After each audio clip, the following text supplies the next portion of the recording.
साथियों नमस्कार। महाराष्ट्र में स्वायत्त संस्था के चुनाव होने में हैं और इनके रिज़ल्ट 21 जनवरी तक आ जाएंगे। इन चुनावों के रण में जिस तरीके की कड़वाहट ख़ासतौर पे भाजपा और एकनाथ शिंदे जी की शिवसेना में हुई वो देखने में आई, ये सच में आश्चर्य करने वाली बात थी। एक समय तो ऐसा लग रहा था कि महानगर पालिका के जो चुनाव हैं मुंबई, ठाणे, नवी मुंबई,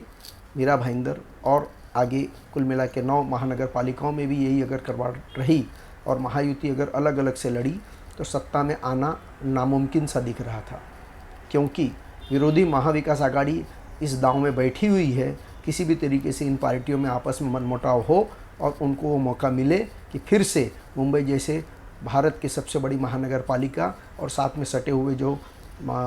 ठाणे महानगर पालिका और मीरा भाईंदर और नवी मुंबई की महानगर पालिका जो मिला के एक बहुत बड़ी उनकी निधि हो जाती है, उनका बजट हो जाता है। ऐसे भी किसी भी तरीके से पिछले 2500 सालों से जिस तरीके से वो सत्ता में कायम रहे हुए हैं उसी तरीके से वो अपनी सत्ता की कायमता निरंतरता बनाए रख सके। लेकिन जो कोई भूमिका दोनों पार्टियों के अध्यक्षों ने, ख़ास तौर पे एकनाथ शिंदे जी ने और भाजपा के अध्यक्ष रविंद्र चौहान जी ने दिखाई, वो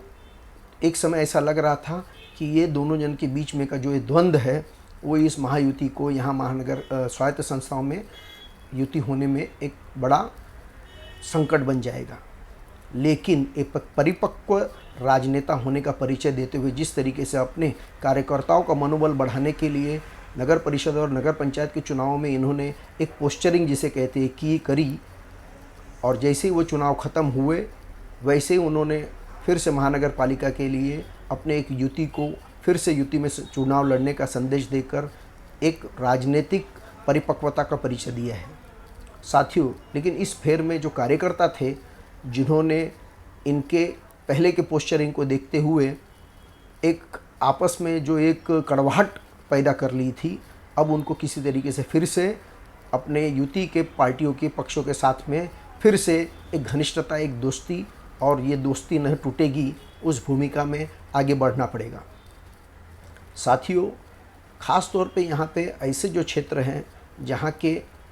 जो बहुसंख्य लोग हैं इनको प्रतिनिधित्व नहीं मिलता है, इस चीज़ का भी इसमें ख्याल रखना ज़रूरी है। एक समय ठाणे जो संसदीय क्षेत्र था, रामभाऊ माळगी और राम कापसे जी का संसदीय क्षेत्र, ये भाजपा का गढ़ रहा हुआ है। लेकिन बाद में जैसे दिगे साहब का उदय हुआ, उन्होंने एक तरीके से भाजपा से मांग लिया अपना यह संसदीय क्षेत्र और आज ये शिवसेना का गढ़ बना हुआ है। इस गढ़ में भाजपा अपने आप को ठगा हुआ महसूस करती है और भाजपा के कुछ नेता तो अपने आप को स्थापित करने में कामयाब हो गए हैं, लेकिन ज़मीनी स्तर पे काम करने वाले जो कार्यकर्ता हैं भाजपा के, वो अपने आप को ज़रूर ठगा हुआ महसूस करते हैं। दिगे साहब के छत्रछाया में ठाणे शिवसेना का बहुत बड़ा गढ़ बना और आज एकनाथ शिंदे के नेतृत्व में ये उसी मजबूती के साथ में करीब 82 नगर सेवक उनके साथ में उनका एक बहुत बड़ा दांव ठाणे महानगर पालिका में लगा हुआ है। और एक छुपी हुई शक्ति जो उनके पास में है, सांसद श्रीकांत शिंदे। और सांसद श्रीकांत शिंदे ने ख़ास तौर पे मुमरा दीवा के क्षेत्र में कल्याण के वो सांसद हैं, तो कल्याण क्षेत्र में लोकसभा में आने वाले जो ठाणे महानगर पालिका का क्षेत्र है वहाँ पे उन्होंने संगठन का बहुत बड़ी ताकत खड़ी की है। लेकिन कहने वाली और एक ज़रूरी बात है, भले रविंद्र चौहान जी मूलतः भांडुप से हैं, लेकिन उन्होंने अपने पूरे कार्य क्षेत्र कर्मभूमि डोंबिवली को ही बनाई हुई है। तो जो एक कार्यकर्ताओं के बीच में एक तनाव दिखता है उसका एक मूल कारण ये भी है कि एक तरफ श्रीकांत शिंदे, दूसरी तरफ भाजपा के प्रदेश अध्यक्ष रविंद्र चौहान जी, इनके बीच का तनाव भी ये जो नगर पालिका, नगर पंचायत के चुनाव हुए, स्थानीय स्वराज के चुनाव हुए, उसके अंदर भी जो खिंचाव का एक मूल कारण था वो ये भी था। साथ ही साथ आगे होने वाली महानगर पालिका में भी आगे के अपने राजनीतिक भविष्य की सुरक्षा के लिए भी इनके बीच में तनाव और वर्चस्व की लड़ाई देखने में आई। कार्यकर्ताओं में भी ये दुविधा जरूर थी, लेकिन जैसे ही एकनाथ शिंदे जी, रविंद्र चौहान जी और हमारे लोकप्रिय मुख्यमंत्री देवेंद्र फडणवीस जी ने महायुति की घोषणा की कार्यकर्ताओं में एक संतोष फैल गया और एक समाधान आ गया कि आखिरकार हम हमारी महानगर पालिकाओं में सत्ता लाने में और उसको कायम करने में कामयाब होंगे। लेकिन कार्यकर्ताओं में जो अपने एक नगर सेवक बनने के लिए, चुनाव लड़ने के मौके के लिए जो ये दुविधा थी, वो ज़रूर बढ़ गई है। तो इस दुविधा का सही तरीके से समाधान करके उनके अंदर फिर में विश्वास संपादित कर कार्यकर्ताओं में फिर से जोश भरने का भी काम इन्हीं नेताओं का है। और इनको इनके साथ हुआ अन्याय न दिखाई दे, कहीं तो भी इनके साथ न्याय मिले, ये भी ध्यान रखने का काम पार्टी का है, वरिष्ठ नेताओं का है, संगठन के बड़े पदाधिकारियों का है। उम्मीद करता हूँ कि वो अपने इस दायित्व को न्याय देंगे। युति न होने वाली थी तब उनको कोई उम्मीद जगी थी कि कैसे भी करके जब पूरे 131 सीटों में चुनाव होगा तो वहाँ पे थोड़ी बहुत संभावना उनको बनती हुई नज़र आ रही थी। लेकिन अब अगर एक बार युति हो रही है तो इनके सभी जो ज़मीनी स्तर के नेता थे, उभरते हुए नेता थे भाजपा के, इनके मन में फिर से एक बड़ी शंका उत्पन्न हो रही है कि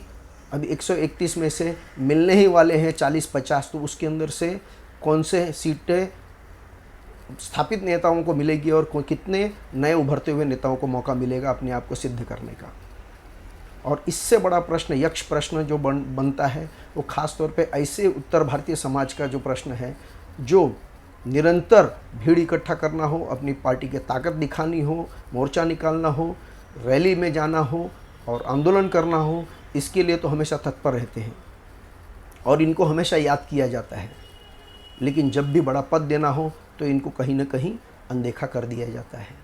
सही भी है, जो भूमिपुत्र हैं उनको पहला मौका देना चाहिए, लेकिन कहीं ना कहीं ये भी ज़रूरी है कि अगर भारतीय जनता पार्टी सही समय पे नहीं जागी और सही समय पे इन लोगों को न्याय नहीं दिया तो कांग्रेस जैसी पार्टी उत्तर भारतीयों का अधिवेशन मेलवा बुला के उत्तर भारतीयों के फिर से कांग्रेस अपने पाले में खींचने का पूरा प्रयास कर रही है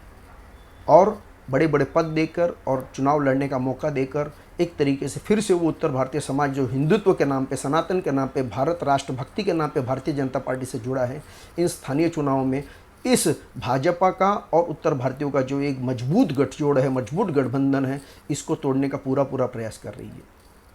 मेरा सभी पार्टियों से महायुति के ये निवेदन रहेगा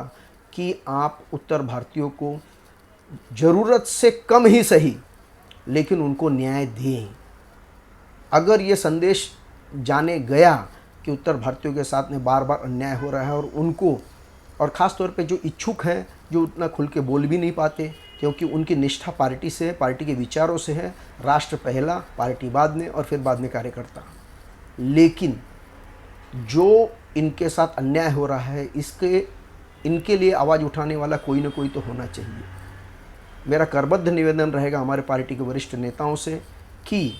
जहाँ पे इनकी बहुलता है, इनकी जनसंख्या है और इनको अपने न्याय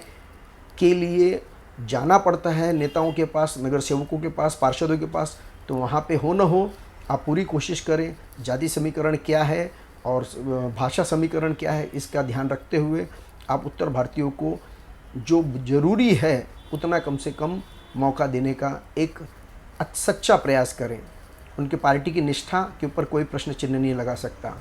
उनकी पार्टी में स्वीकार्यता, इसके ऊपर ज़रूर थोड़ा बहुत भूमिपुत्र न होने के कारण, बाहर से परप्रांतीय होने के कारण एक थोड़ा बहुत उनकी स्वीकार्यता में थोड़ा एक प्रश्न चिन्ह लग सकता है और ख़ास तौर से आर्थिक रूप से हो सकता है क्योंकि उन्हें कभी मौका नहीं मिला है, न तो ऐसा पद मिला है, न तो ऐसा मौका मिला है कि वो अपने आप को आर्थिक रूप से संपन्न कर सकते। अपनी रोजी रोटी करने के लिए जो एक धंधा, व्यापार, स्वरोजगार करके वो यहाँ पे किसी तरीके से अपने आप को, परिवार को स्थापित कर लेते हैं और बाद में जब चुनाव लड़ने का, समाज का प्रतिनिधित्व करने का मौका आता है तो पैसे की तरफ कहीं न कहीं थोड़े बहुत इतरों से, जो भूमिपुत्र यहाँ पे हैं, जिनके पास इनकी भूमिका और इनके स्वाभाविक तरीके से इनके पास अधिक धन शक्ति होती है, इनके मुकाबले में वो पीछे पड़ जाते हैं। लेकिन ऐसे परीक्षा की घड़ी में पार्टी और पार्टी के जो वरिष्ठ नेता हैं, जो वरिष्ठ पदाधिकारी हैं, इनका ज़रूर ये दायित्व बनता है कि इस समाज को भी राजनीतिक, सामाजिक न्याय दिलाने का पूरा प्रयास करें। मैं अपने उत्तर भारतीय जो कार्यकर्ता नेता हैं उनसे भी निवेदन करूंगा कि आप पार्टी के नियमों और उसके संगठन के अंदर रहकर अपने नेताओं के प्रति अपना ताकत दिखाएं, अपनी बात पहुंचाएं, अपनी मांग करें, अपने एक नगर सेवक होने के सारे गुणों का परिचय दें और समाज को साथ में लेकर वो मांग करें। एक नियमित, एक मर्यादित तरीके से अपने मांग को अपने नेताओं के पास, पार्टी के वरिष्ठ पदाधिकारियों के पास पहुंचाएं और समाज को राजनीतिक और